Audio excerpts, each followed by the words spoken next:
ಹೋದ್ ಸಲ ಹೇಳಿದಂಗೆ AI ದೊಡ್ಡ ದೊಡ್ಡ ಜಾಬ್ಗಳನ್ನ ಕಿತ್ಕೊಳಂಗಿಲ್ಲ. ಇವತ್ತು ಇನ್ನೊಂದು ಪಾಯಿಂಟ್ ನೋಡೋನು. ಮೊದಲೇಕ ಮೀಟಿಂಗ್ ರೆಡಿ ಮಾಡೋದು. AI ಅಜೆಂಡಾ ಬರೀ, ಪಾಯಿಂಟ್ ನೆನ್ಪಿಟ್ಕೋ, ಮಾತಾಡೋ ವಿಷಯ ಟಿಪ್ಪಣಿ ಮಾಡಂದ್ರೆ ಮಾಡಿಕೊಡ್ತದ. ಇದರಿಂದ ಮೀಟಿಂಗ್ ಶಾರ್ಟ್ ಇರ್ತದ ಮತ್ತು ಔಟ್ಪುಟ್ ಜಾಸ್ತಿ ಇರ್ತದ.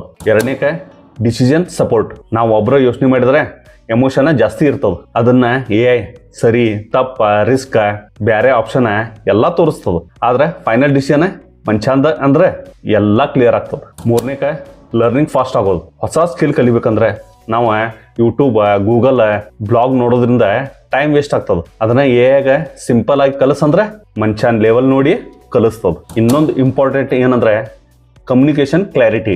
ನಾವು ಹೇಳ್ತೇವೆ ಆದ್ರೆ ಮುಂದಿನವ ಬ್ಯಾರನ್ನ ಕೇಳ್ಕೊತಾನ. ಆದ್ರೆ AI ನಮ್ಮ ಮಾತನ್ನ ಕ್ಲಿಯರ್, ಸಾಫ್ಟ್ ಮತ್ತು ಪ್ರೊಫೆಷನಲ್ ಮಾಡ್ತದ. ಟೋಟಲಿ AI ಒಂದು ಶಾರ್ಟ್ಕಟ್ ಅಲ್ಲ, ಅದ ಎಕ್ಸಿಲೇಟರ್. ನೀ ಆಲ್ರೆಡಿ ಮಾಡೋ ಕೆಲಸನ ಇನ್ನೂ ಫಾಸ್ಟ್, ಇನ್ನೂ ಚಲೋ ಮಾಡೋ ಶಕ್ತಿ.